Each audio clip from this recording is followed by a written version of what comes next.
1, 2, 3, c'est parti. Je suis ravie de vous retrouver aujourd'hui pour un bilan couture tricot. Je vais vous montrer dans un premier temps ce que j'ai cousu sur avril et sur mai, ce que j'ai terminé en tricot.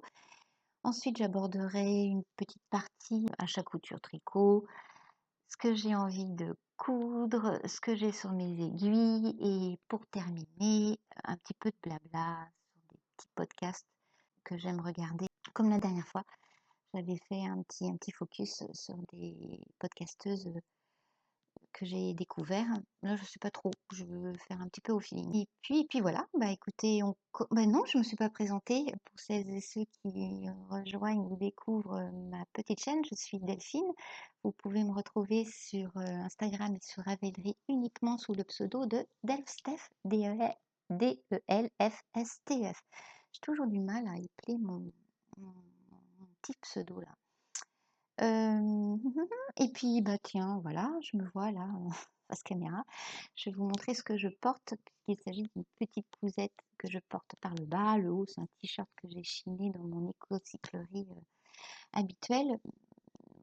Alors voilà, je couds et je chine pas mal, donc je porte très souvent du seconde main et du cousu main. J'achète très très peu, voire quasiment plus de vêtements dans les magasins de vêtements. Je vais essayer de vous la montrer en entier, cette jupe. Bon, il n'y a rien de sorcier, c'est une jupe patron maison. C'est voilà, 2 rectangles qu'on assemble. J'ai fait une coulisse pour passer un élastique assez large qui fait 5 centimètres de hauteur, pour avoir voilà, ce petit effet froufrou en haut de l'élastique. J'aimais bien. J'ai fait une patte de boutonnage, je vais faire un peu de gymnastique, je sais pas si c'est mieux. Ouais. J'ai fait une patte de boutonnage sur le côté. Je n'ai pas fait de boutonnière, je les ai simplement cousus. Je ne suis pas cassé la tête. Ce sont des petits boutons en bois que j'ai chinés et que j'ai cousus dans une viscose qui provient de chez la petite boîte à coupons. Alors les tons font plutôt automne-hiver, mais moi cette jupe, je la porte toute l'année. Je l'aime beaucoup. C'est tout simple, mais voilà. Allez, on va commencer sans plus attendre ce bilan couture par la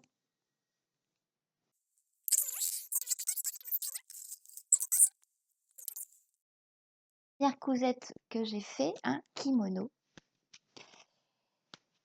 C'est très long, donc je vais un peu de mal à vous montrer ça d'un seul tenant. Ça fait longtemps que je voulais me coudre un kimono, et bien voilà, j'ai mon kimono.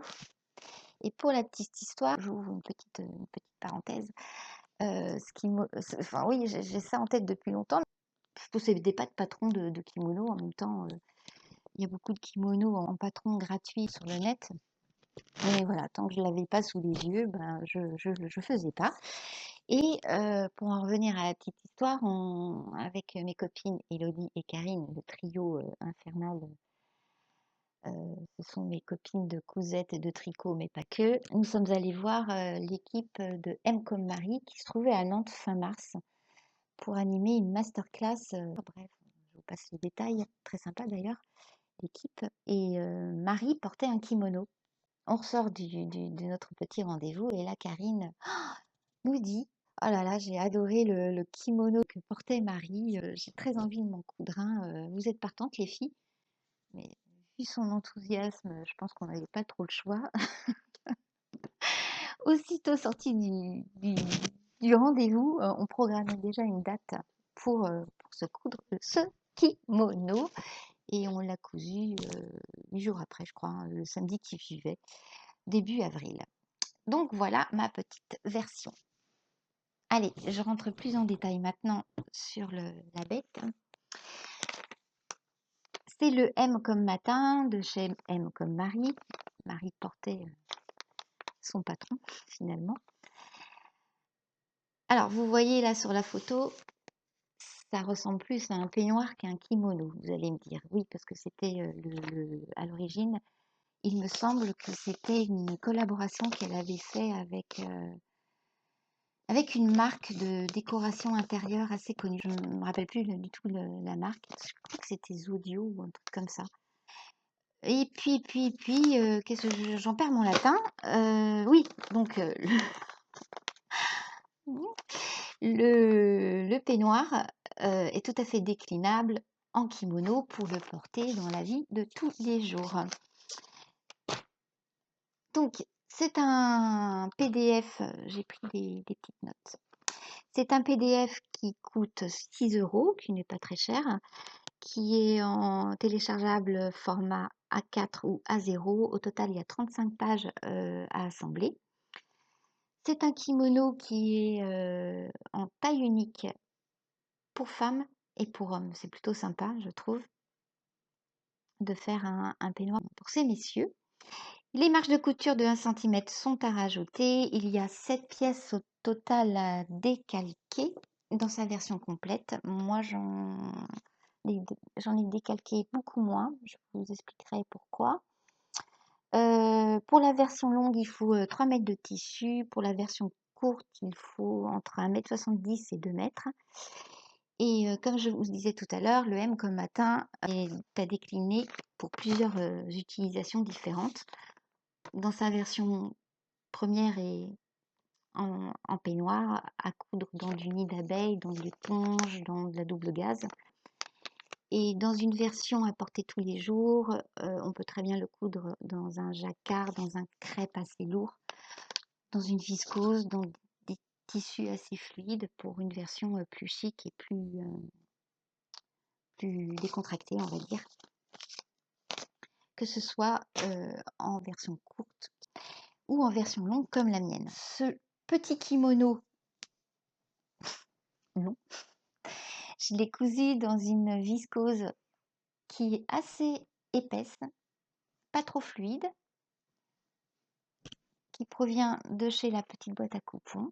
Alors, vous voyez, l'imprimé est plutôt jungle, on va dire, hein, parce qu'il y a des girafes, il y a du feuillage, enfin bon, bref. Bon, je sais que le tissu n'est pas au goût de tout le monde, mais j'aimais bien le fond noir et les coloris assez neutres pour porter avec un jean noir, par exemple, un jean blanc, un t-shirt blanc, noir, dans les tons verts. Moi, je l'ai cousu dans une version minimaliste, à savoir, j'avais 2,20 m au total de tissu et je voulais absolument coudre cette viscose que j'aime beaucoup. Donc, j'ai joué un petit peu au Tetris, si bien que j'ai décalqué uniquement 5 pièces sur 7. Je n'ai pas fait la ceinture, je n'ai pas fait les poches et les passants de ceinture.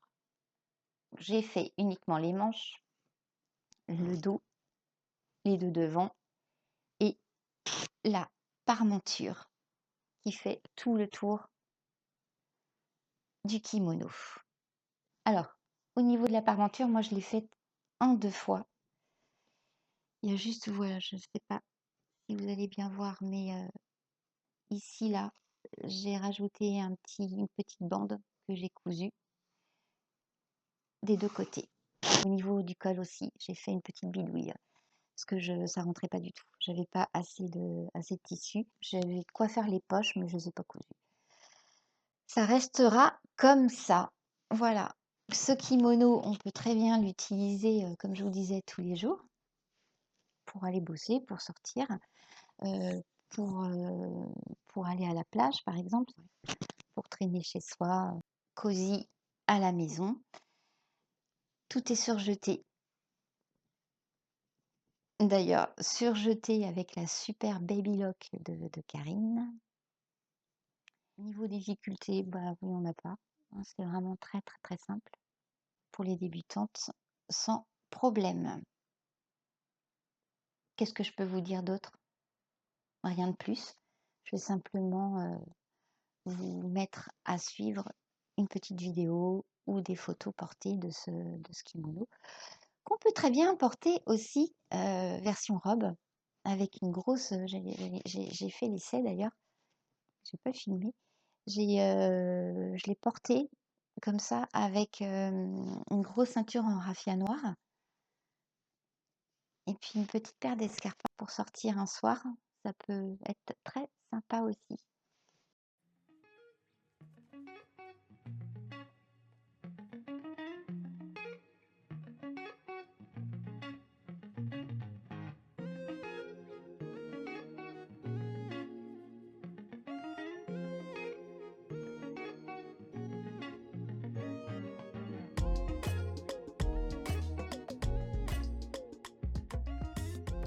Ensuite, je me suis lancée dans un petit projet un peu plus compliqué que celui-ci, plus élaboré, on va dire, et je me suis lancée dans une robe qui est la suivante.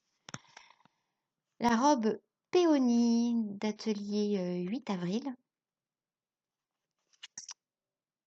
Alors comme ça, la petite robe là, je ne sais pas si vous voyez bien, elle paraît très simple, mais pas du tout en fait. Il y a beaucoup de pièces à assembler.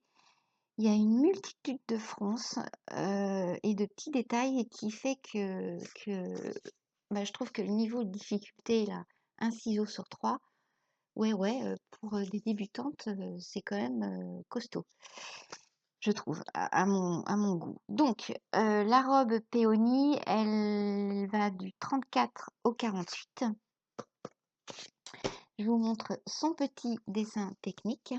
Voilà, on voit beaucoup mieux. Il y a des petites manches froncées aux épaules, deux versions de manches, soit longues, soit 3/4, hein, avec un petit volant en bas des manches. Il y a un col volanté. L'encolure c'est un froufrou, c'est un volant aussi qui fait tout le tour. Une taille élastiquée avec un autre froufrou, la jupe et un volant pour le petit détail tout joli.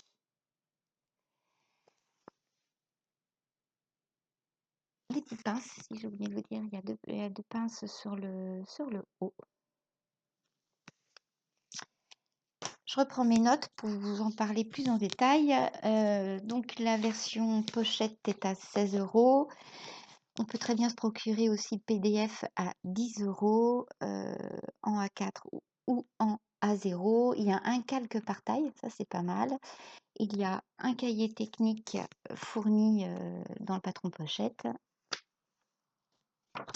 avec des explications assez condensées et sans trop d'images. Mais par contre, sur sa chaîne YouTube, Atelier 8 avril, filme le pas à pas hyper bien, détaillé, très bien expliqué, vraiment. Moi, j'ai à peine regardé le livret, hein, je me suis appuyée de la vidéo pour le faire. Il y a une belle tache de café là sur le livret technique, c'est moche. Dommage. Alors, concernant les fournitures, pour faire cette petite robe péonie, elle est très gourmande hein, en tissu, la petite péonie. Il faut 3 mètres de tissu en taille 34 et 3,40 m pour la taille 48 avec la version pour les manches longues et version manches courtes. Pour la taille 34, il faut 2,75 m de tissu et pour la taille 48, il en faut 3,15 m. On a besoin de thermocollants, d'élastiques pour la taille, des élastiques pour les manches 3/4 et pour les manches courtes aussi pour le petit volant. Les marges de couture de 1 cm sont incluses et au total, il y a 13 pièces à décalquer et un peu plus à découper dans le tissu parce que certaines pièces sont à couper plusieurs fois. Pas mal de thermocollants aussi, pas mal de thermocollage à faire aussi au niveau du col, des volants. Enfin, il y a du boulot. La petite chose sympa que Atelier 8 avril précise, c'est le tableau des mesures une fois le vêtement terminé. Quand on hésite entre deux tailles, c'est toujours intéressant d'avoir cette indication. Au niveau de la matière et tissu conseillé, il faut du tissu fin et à moyen. La viscose, du tencel, du cupro, de la batiste, du crêpe, du coton, du chambray, etc., etc. Voilà, je vais vous montrer maintenant la mienne.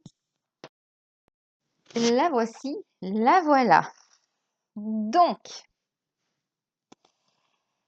comme vous pouvez le voir, j'ai pas tout à fait respecté le patron. Je ne me suis pas cassé la tête autant que ça finalement. Pourquoi? Parce que le volant tue le volant, à mon goût. Donc, j'ai pas mal, simplifié la robe péonie. À savoir, je n'ai pas fait le petit col avec le petit froufrou. Je n'ai pas fait l'encolure avec le volant. Ben, c'est tout ce que je n'ai pas fait finalement. Je vous explique pourquoi.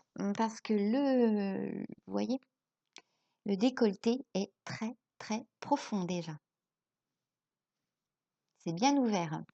Et donc, la créatrice a choisi de faire un volant, enfin de découper une pièce pour en faire un volant tout autour de la robe.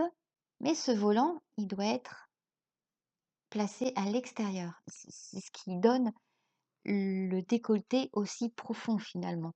J'ai assemblé provisoirement le volant, voir ce que ça donnait et non, non, non, non. Si je voulais porter cette robe tous les jours sans me préoccuper de savoir si on voit ou pas s'il y a en dessous, non. Je n'avais pas envie d'être esclave de ce paramètre, on va dire.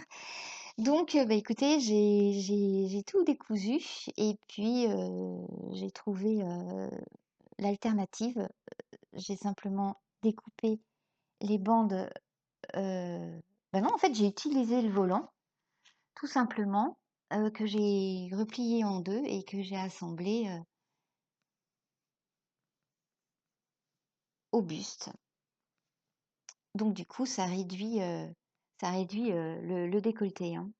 La robe a des pinces de chaque côté. Comme vous pouvez le voir, elle a des petites fronces aux épaules.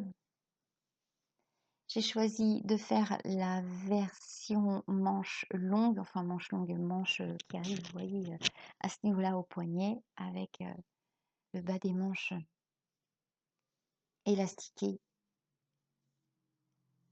avec une coulisse dans laquelle on insère l'élastique, afin d'avoir ce petit volant là. Ensuite, j'ai ajouté le volant tout autour de la robe. Normalement, ce volant, il est dirigé vers le haut. Moi, j'ai décidé de le faire descendre, je préférais. Je vais vous expliquer pourquoi aussi. Et puis ensuite, il y a la jupe. Je vais enlever, ça va être beaucoup plus simple. Voilà, un grand volant qui termine la jupe. Concernant le tissu, il s'agit d'un voile. Je me suis rajouté une petite difficulté supplémentaire avec ce choix de tissu. C'est un voile de viscose qui est transparent, avec un petit fil de lurex argenté, motif cachemire. J'aime beaucoup ce tissu, oui, qui vient de la petite boîte à coupons, je vous l'ai dit, je crois. Il a beaucoup de potentiel, ce tissu. On peut très bien en faire une chemise, par exemple, toute transparente, ça peut être très sympa. Une jupe, enfin bon, bref, tout un tas de possibilités à coudre dans ce joli voile de viscose. Pareil, le tissu est assez chargé. En ce moment, j'en ai un petit peu marre des fleurs, même si j'aime beaucoup les fleurs. C'est pas le problème, les tissus fleuris, c'est très mignon, mais je trouve qu'on en voit un peu trop, donc j'ai envie de changer un peu. Et vu la transparence du tissu, eh bien, j'ai doublé le haut et le bas.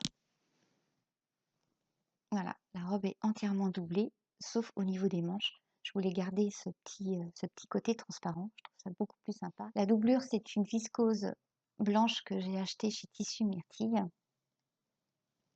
Et là, j'ai arrêté le jupon de la jupe à ce niveau-là, juste au-dessus du volant. Donc, pas fastoche quand même, cette robe. Elle m'a pris beaucoup de temps.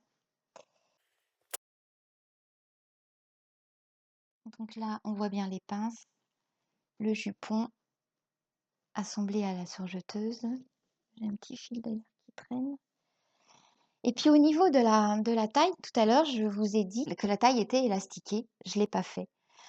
Ça me semblait un peu trop dur à faire dans le sens où la robe, je l'ai doublée. Donc au total, j'ai une épaisseur, 2 épaisseurs. Voilà pourquoi je n'ai pas respecté les consignes du patron. Atelier 8 avril a choisi de poser un élastique à la taille en créant une coulisse avec un biais. On insère l'élastique dans la coulisse pour, j'en reviens au devant, pour faire remonter ce fameux volant qui se trouve entre la jupe et le haut, pour qu'il se dirige plus facilement vers le haut. Thermocollé. Elle a choisi aussi de le thermocoller. Moi, je ne l'ai pas thermocollé, comme ça, il est plus raplapla sur le vêtement, hein, sur la robe. Et donc, comme je vous disais, vu l'épaisseur à la taille, là, j'avais pas envie de me créer une épaisseur en plus avec l'élastique. C'est déjà balèze, hein. Bon, c'est pas super propre, mais j'ai pas pu mieux faire. Et de toute manière, je sais pas si vous allez réussir à me suivre là dans toutes mes modifs et mes explications. Je pense que je vais découdre pour retirer le volant à la taille. Il me gêne. J'en ai bavé pour le poser. Et au final, je vais peut-être le découdre. Alors, tout découdre, pour le retirer, ça va être coton, hein. Mais ouais, vous allez voir, enfin, j'aime bien, hein, ça donne un petit truc supplémentaire à la robe. C'est dommage parce que c'est enlever tous les jolis détails de la robe, mais voilà. Je l'ai portée cette robe une fois ou deux, je m'y fais pas trop. Je trouve que ça épaissit, la taille, hein. Mais si je veux la porter souvent, va falloir que je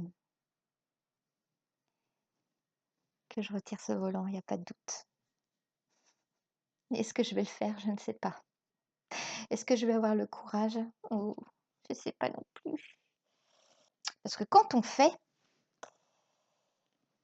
et qu'il y a un truc qui ne nous plaît pas après pour défaire, c'est plus compliqué, hein, n'est-ce pas? Voilà, je pense que je vous ai tout dit sur cette robe péonique qui m'a valu plusieurs heures de couture. Bon, le fait aussi que je double le haut et la jupe rajoute en temps de couture, hein, mais je suis pas mécontente, les finitions sont assez propres, j'ai essayé de m'appliquer. Voilà, donc à suivre photos et vidéos portées de la robe péonie.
Ça, c'était ma deuxième petite cousette. Et puis la troisième, eh bien, on en parle. Elle arrive. Il s'agit de la blouse Ivy de Dress Sur Body. Je récupère ma petite blouse par terre. Je vous disais tout à l'heure que j'en avais un petit peu marre des tissus fleuris. Là, il y a de la fleur, hein. On peut le dire, hein. Donc, la blouse Ivy, c'est un des derniers patrons qu'a sorti Dress Sur Body, courant mars-avril, il me semble. Je l'ai cousu dans un crêpe bubble de chez la petite boîte à coupons. Je me rapproche pour que vous puissiez voir la texture du tissu. Je ne sais pas si vous allez bien vous en rendre compte, mais le crêpe bubble, le, le crêpe bubble, le crêpe bubble, c'est un tissu texturé. On sent un relief quand on touche le tissu. Hop, j'essaie de me rapprocher au maximum, je sais pas si. C'est bien visible à l'écran. Les tons prédominants sont bleu clair, lavande, ocre. Il existe en 2 coloris ce tissu sur le site. Il est toujours en ligne. Elle va de la taille 34 à 46. Les marges de couture de 1 cm sont incluses. On peut l'acheter en format PDF à 9,50 €. On peut le télécharger en format A4 ou A0. Et en prix pochette, il est à 16 € ce patron. Il faut 1,50 m de tissu, donc pas trop gourmand en tissu. Ça, c'est plutôt sympa. 8 boutons et du thermocollant. Et il existe une vidéo de montage sur la chaîne de Dress Your Body. Je vais vous mettre par-ci par-là le dessin technique et puis je vais vous en parler en même temps parce que je n'ai pas imprimé le cahier technique, je l'ai laissé sur mon portable. Elle a des manches chauve-souris. Elle a une coupe loose, un petit jeu de fronce qui débute sur le devant et qui se termine à ce niveau-là dans le dos. Comme vous pouvez le voir, les manches ne font qu'un avec le buste pour avoir justement cette ampleur au niveau de la manche. Et en cousant la blouse, je lis mes notes en même temps, on apprend une petite astuce pour faire justement ces petites fronces. C'est un montage bien particulier, c'est quelque chose qu'on ne voit pas partout et c'est plutôt amusant à faire. Un peu, enfin, quand on commence à monter la blouse, on se demande comment va se faire ce jeu de fronce et en fait, ça se fait tout seul parce que les explications de la créatrice sont très bien détaillées. Alors, au niveau des manches, il y a deux versions possibles, soit manche 4/5 ou manche 3/4. Là, j'ai fait la manche version 4/5. La fin de la manche au niveau du poignet, c'est pas ce qui est préconisé par le patron. J'ai fait à ma sauce, j'ai simplement fait une coulisse où j'ai inséré un élastique qui fait 2 cm. Mais du coup, je pense que je vais découdre et je vais respecter la consigne du patron, à savoir une fente avec une parmenture. Pareil, une autre technique que je ne connais pas. C'est un peu dommage que je n'ai pas respecté enfin, que je n'ai pas terminé comme il faut le poignet de la manche. Donc, je vais découdre pour refaire correctement. Je vous mettrai une photo du poignet pour vous rendre mieux compte de ce que ça donne parce que mes explications ne sont pas claires. Le dos est en 2 parties, mais ça, on n'est pas obligé de respecter la consigne. On peut très bien couper le dos au pli. Concernant la patte de boutonnage, eh bien, c'est une parmenture. Je vais déboutonner la blouse pour que vous puissiez bien voir. Je me dépêche, c'est pas facile à une main. Voilà. Tac. Donc voilà la patte de boutonnage qui est thermocollée comme toute patte de boutonnage pour un meilleur maintien. Tac. Bon, elle préconise de la fixer avec une petite couture éventuellement. Moi, je ne l'ai pas fait. Parce que quand on l'enfile, enfin quand on l'a sur soi, ça se met bien en place. Il n'y a pas de souci de ce côté-là. Donc les finitions de la blouse sont super propres. Les petits boutons que j'ai cousus, ils sont où? Ils sont là. Ce sont des petits boutons couleur parme qui se marient très bien avec des coloris de la blouse que j'ai chiné dans mon éco-cyclerie. Et on a besoin de 1, 2, 3, 4, 5, 6. Il a besoin de 6 boutons. Voilà. En ce qui concerne cette petite blouse Ivy que j'ai adoré coudre. Vraiment un plaisir. Très peu de pièces à couper. Au total, je crois qu'il y en a 5. Donc c'est une cousette peu gourmande en tissu, comme je le disais tout à l'heure, et très facile à faire finalement. Et à porter hyper agréable. Donc à suivre, je vais vous mettre une petite photo, une petite vidéo de la blouse Ivy portée. Je vous mettrai aussi les versions de mes deux copines, Elodie et Karine. Voilà, j'en ai terminé avec mon petit bilan couture de ces 2 derniers mois. Bon, j'ai cousu que 3 pièces, mais globalement, je suis satisfaite de ce que j'ai cousu. Il y a des petites choses à revoir, les finitions à terminer par exemple, hein.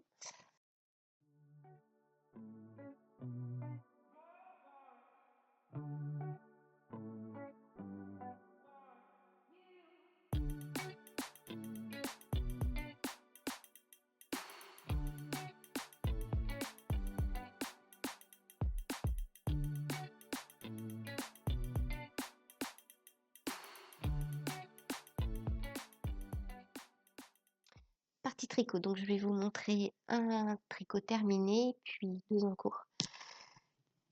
Le tricot terminé, il s'agit du gilet Chacha de chez Katia Sanchez, que j'avais commencé début d'année, il me semble. Je viens juste de terminer de coudre les boutons, cousus d'une façon aléatoire, on va dire. La longueur du gilet ne me convient pas, donc je pense que je vais essayer de trouver une âme charitable, parce que je ne sais pas faire ou je n'ose pas faire, de peur de, je ne vais pas dire le terme, mais de bip le, le tricot d'au moins 10 cm. Ouais, ça c'est la partie négative du tricot, c'est pas très cool. J'en parle pas bien dès le début. Allez, le gilet Chacha de chez Katia Sanchez, c'est un gilet qui a une coupe loose, qui est normalement court, normalement, qui a des manches longues ou 3/4, ça c'est au choix. Il se monte en circulaire. On commence par le bas du gilet avec les côtes. On monte, on monte, on monte le gilet. On arrive aux emmanchures et on laisse en attente des mailles. Et on commence les manches séparément. Les manches se commencent pareil par les côtes 1-1. Et puis on augmente progressivement. Arrivé à la longueur souhaitée, on relève les mailles. Ouais, c'est ça, il me semble. On raccorde les mailles mises en attente du buste et des manches pour continuer le tricot et aborder la partie raglan qui se fait avec un jeu avec un petit surjet simple.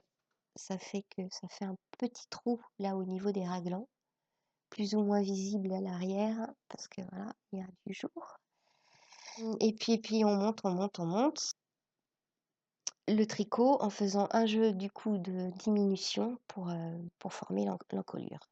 Voilà, en gros, le montage de ce gilet Chacha qui se tricote en fil mohair avec 2 brins. La créatrice l'a tricoté avec 2 fils de mohair fontis.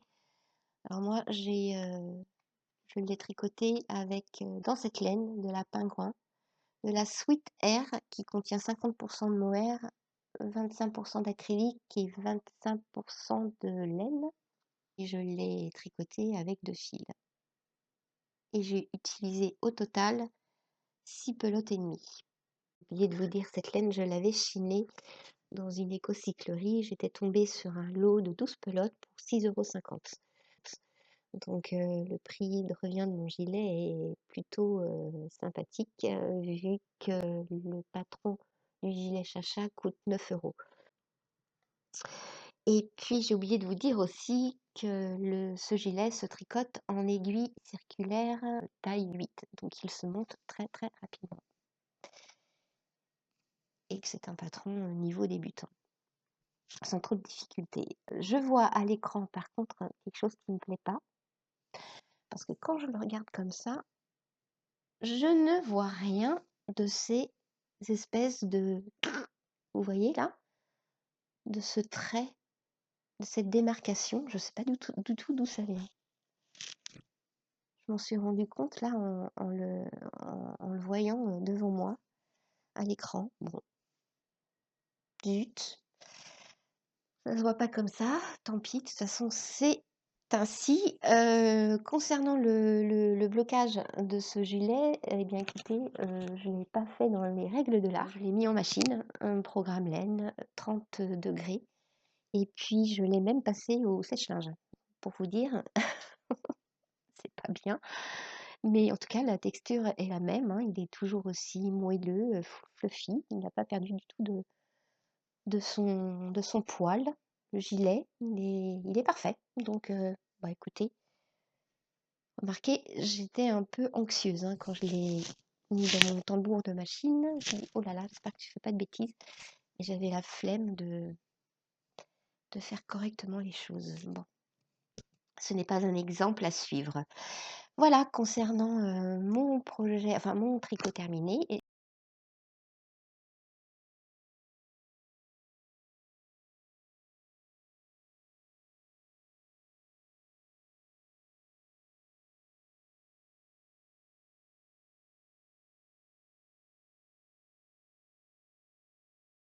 J'ai 2 autres, petits en cours à vous montrer. Le premier se trouve dans ce super tote bag.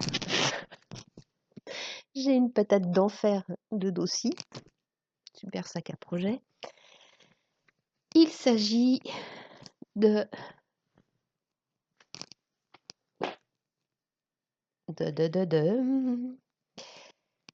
voilà, de ce pull Luz de chez Atelier Émilie.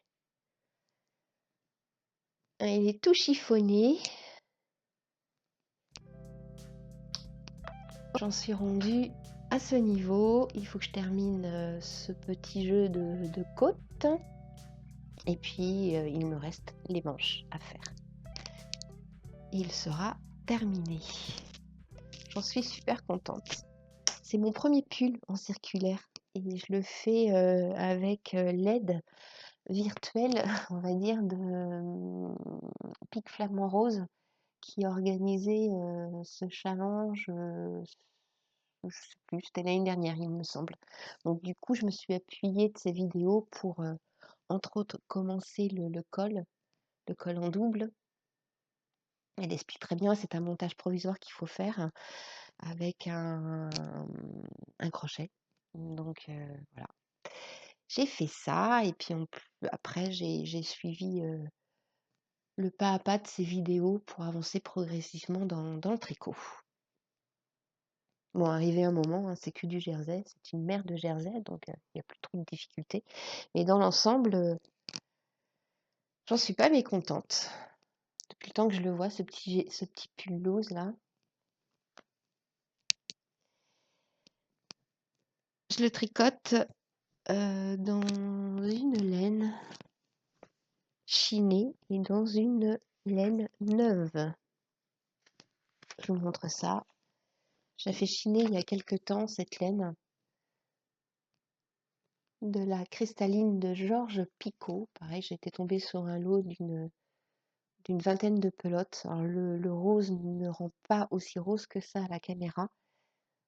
Il y avait un petit peu de brillant dans la laine.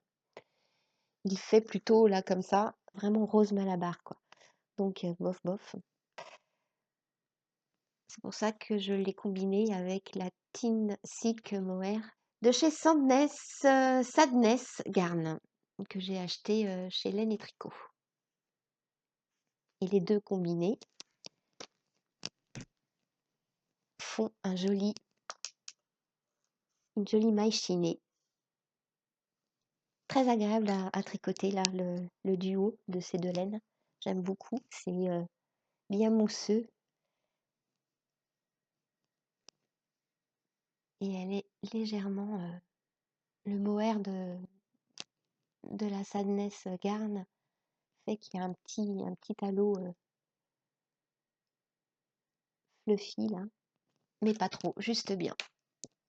Donc j'ai hâte de le terminer. Vraiment hâte. J'ai laissé un peu tomber là depuis 2 semaines.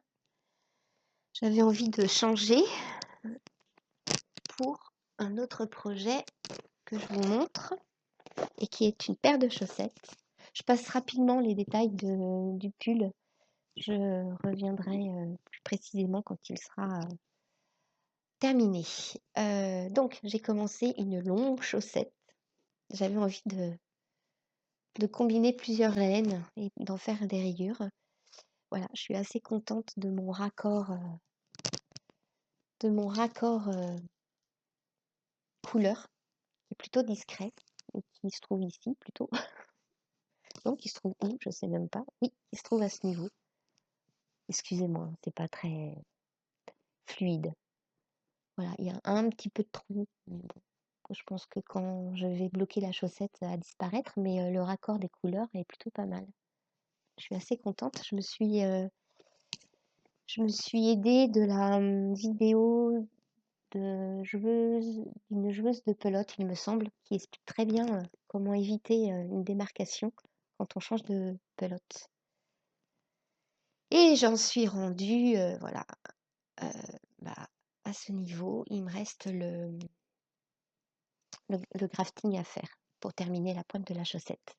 Donc c'est un modèle gratuit pour hommes de chez Drops Design. Je vous mettrai la petite photo pour vous montrer le modèle. Je me suis un peu plantée sur la longueur de la chaussette, de la tige. Il fallait faire 21 cm à compter du rang de montage. Moi, j'ai fait 21 cm à compter des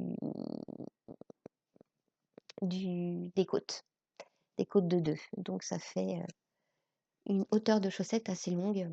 Bon, tant pis. Et cette paire de chaussettes, c'est pour mon fils Arthur. Je la tricote en cachette. Mais il a découvert. Il m'a dit: «Oh, elle est sympa ta chaussette que tu tricotes. Ouais, elle te plaît?» «Oui». Ouf. Bon, je lui ai pas dit que c'était pour lui. J'ai laissé un peu le suspense traîner. Je lui offrirai quand elles seront terminées pour Noël. Non, j'anticipe un petit peu parce que je suis très longue à tricoter et je pense que ça va être un cadeau de Noël. Voilà pour mon deuxième en cours tricot. Bah non, je vous ai pas montré la laine dans laquelle je la tricote, cette paire de chaussettes. Ça faisait un petit moment que j'avais cette pelote qui traînait. J'avais acheté ça il y a une bonne année déjà.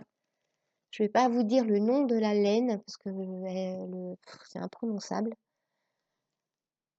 Mais c'est de la laine à chaussettes que j'ai achetée sur le site de Rascol, qui est à 6,95 la pelote, il me semble, et qui est très agréable à tricoter. Elle est toute douce. J'aime beaucoup le toucher de cette laine. Donc voilà, c'est le trio que je tricote pour en faire cette chaussette. C'est un modèle très très simple. Voilà, concernant ce que je suis en train de tricoter. Bon, c'est à mon niveau, hein, je ne suis pas une tricoteuse experte. J'avance progressivement dans le tricot que je découvre et que j'apprécie de plus en plus. Je vais aborder maintenant mes achats qui tournent autour du tricot et de la couture. Achat seconde main, mes patrons, toujours mes patrons, encore mes patrons, que je chine à prix doux, 80 centimes. Le patron s'est vraiment donné. J'ai bien aimé cette petite robe. Cette version de robe, parce que les deux autres, bof. Elles ont un petit empiècement là qui est resserré à la taille. Puis l'encolure en V. Le second, plus années 80, on va dire, hein, du t-shirt bien loose. Et le troisième, c'est cette jolie petite robe bain de soleil à bretelles que je trouve très mignonne. J'ai jamais cousu de patron là, comme ça que j'achète en pochette. Il va falloir vraiment que je me décide à le faire. Ensuite, j'ai trouvé ce petit galon de ruban dentelle. Je sais pas, j'en ai un certain nombre niveau métrage pour 3 €. Des petites bricoles, c'est une jauge à aiguille. Alors quand j'en vois, je les prends. Une petite pelote. Voilà, juste histoire d'avoir des petits objets anciens qui concernent le tricot. Et puis ça, c'est un petit tricotin. Une petite bonne femme pour faire un tricotin. Mécanique. Non, manuel, celui-ci. À 50 centimes. La jauge, 80 centimes. Vous voyez, c'est vraiment dérisoire niveau prix. J'ai trouvé plein de petits boutons, encore et toujours. Je vais les retirer rapidement. Je regarde si j'ai mon micro. Voilà, des petits boutons métalliques dorés. 50 centimes. J'en ai 5. Encore du doré. Des boutons à queue assez gros pour mettre sur une veste, un manteau. Là pour... Oh là, il est dur celui-ci, je ne peux pas l'ouvrir.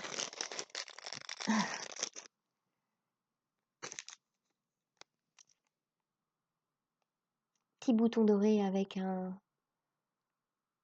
du bleu ciel au milieu. Assez original. Donc là, j'en ai 5 aussi pour 1 €. Puis ça, ce sont des petits boutons noirs.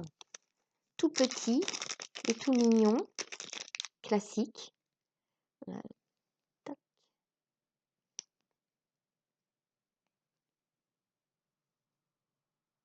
Voilà.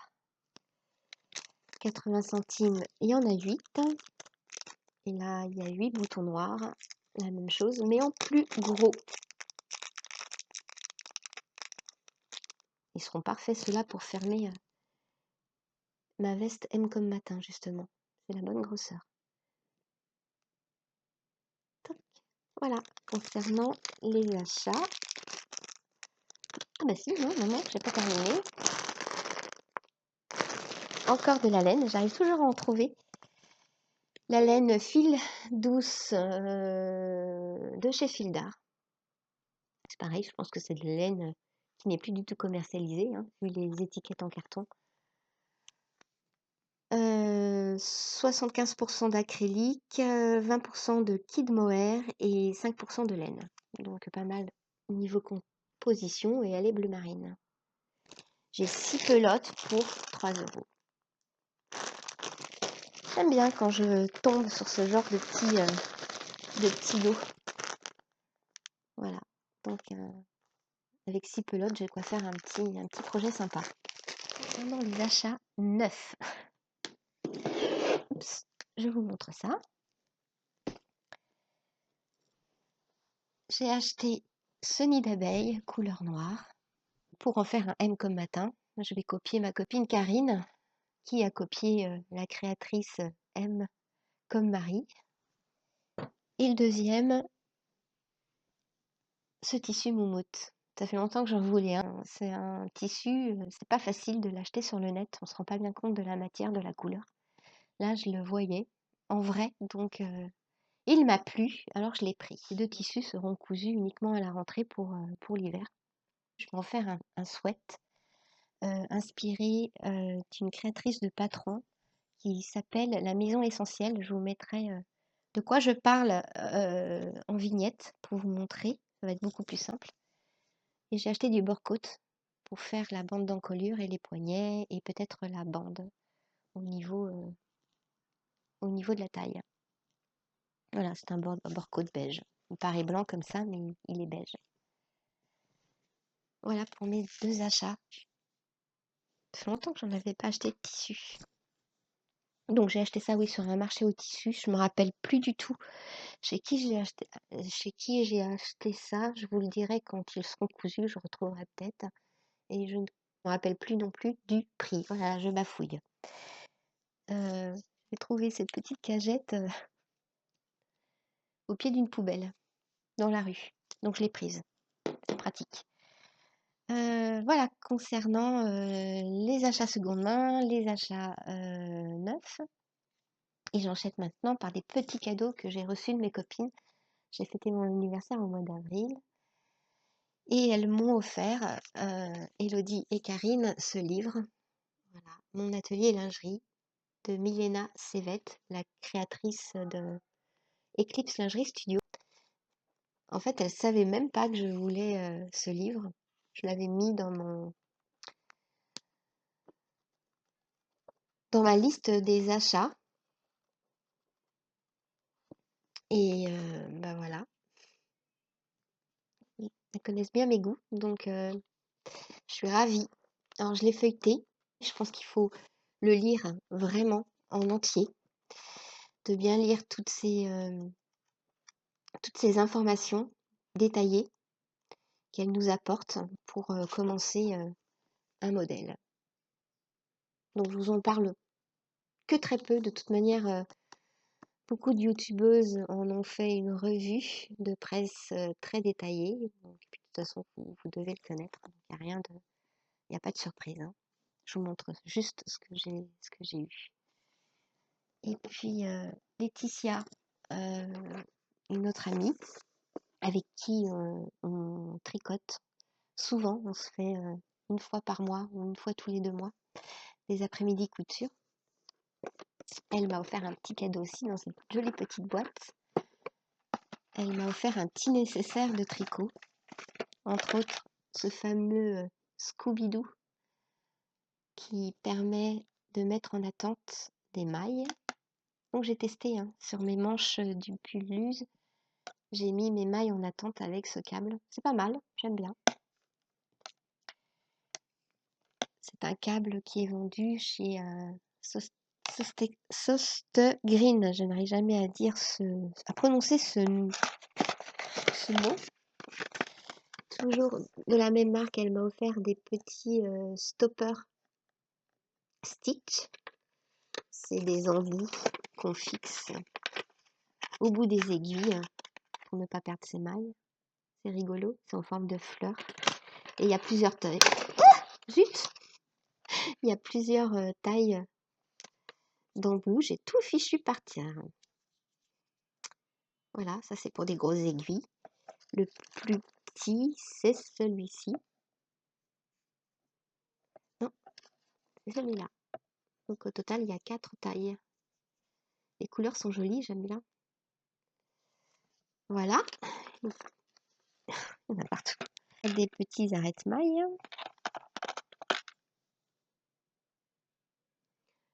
Dorés. Des petits marqueurs. Voilà, je fais attention de ne pas mettre la boîte par terre. Voilà, forme en poule dorée. C'est mignon, hein? Il est mignon ce petit kit tricot. Et puis pour terminer, je vais mettre dans la boîte. Je suis désolée pour le bruit. Des aiguilles à laine.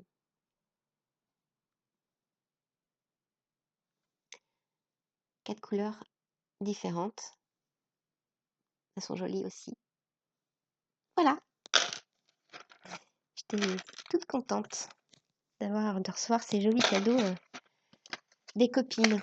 Ça fait plaisir. Voilà pour la partie achat, tricot, couture. J'ai un beau bazar devant moi là maintenant.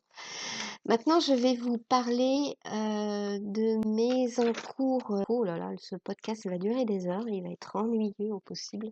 Donc non, finalement, je ne vais pas vous parler de mes encours couture parce que j'ai peur que ce podcast soit beaucoup trop long et je préfère m'arrêter là. Je vais juste, comme je vous le disais tout à l'heure, vous parler de 2 podcasts coup de cœur que j'ai découverts ces 2 derniers mois.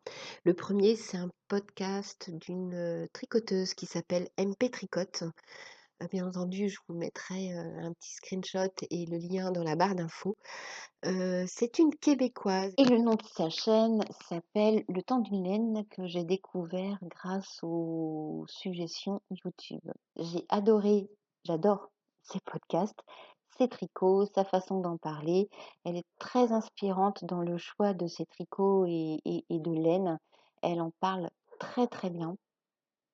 C'est une jeune femme qui a une voix toute douce, elle est naturelle devant la caméra, elle n'en fait pas des tonnes et elle design quelques modèles de chaussettes qui sont très jolis d'ailleurs, que vous pouvez retrouver, sur sa page Ravelry. Bon, le seul petit bémol, c'est qu'elle ne poste plus depuis 1 an et c'est bien dommage. J'ai bien envie de lui écrire un petit mot pour qu'elle revienne, non pas, Aline, mais MP Tricotte. Ça n'empêche rien, vous pouvez aller tout de même, aller faire un petit tour sur sa chaîne, visionner ses podcasts et pourquoi pas lui écrire, pareil, un petit mot. Ça lui redonnera peut-être envie de revenir et de tourner, à nouveau.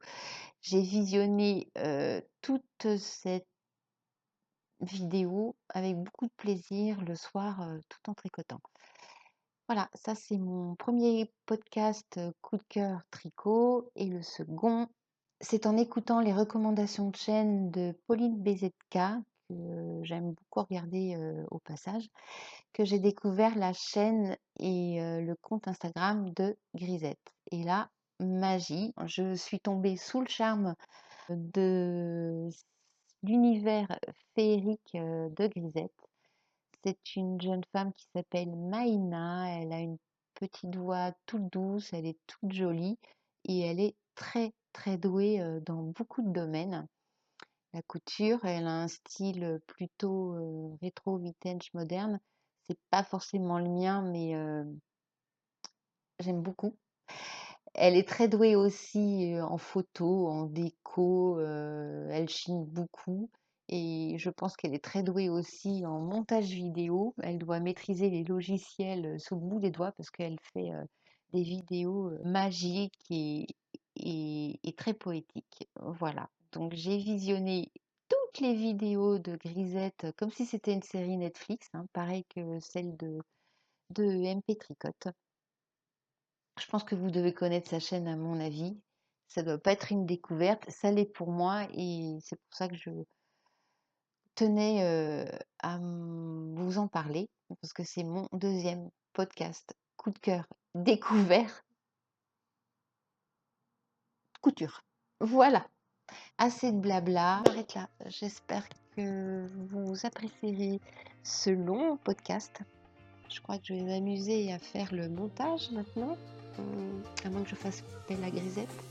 Grisette, si tu passes par là, ça m'étonnerait.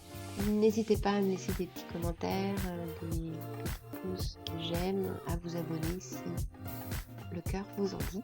Et on se retrouve pour un prochain podcast. Je pense que ce sera dans 2 mois maintenant. À mon avis, ça va être ça parce que je suis pas du tout régulière.